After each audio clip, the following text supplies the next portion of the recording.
சூரியனுக்கு மிக அருகில் பாதிப்பின்றி நெருங்கி சென்று வெப்பத்தை தாக்குப்பிடித்து நாசாவின் பார்க்கர் விண்கலம் வரலாற்று சாதனை படைத்துள்ளது.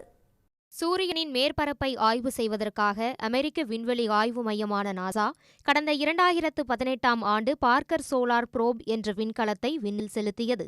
சூரியனின் மேற்பரப்பில் ஏற்படும் அதீத வெப்பம், சூரிய புயல்கள் குறித்து ஆய்வு செய்யும் நோக்கில் இந்த விண்கலம் செலுத்தப்பட்டது. மணிக்கு 6,92,000 கிலோமீட்டர் வேகத்தில் பயணித்து சூரியனுக்கு மிக அருகில் சென்று பார்க்கர் வரலாறு படைத்துள்ளது.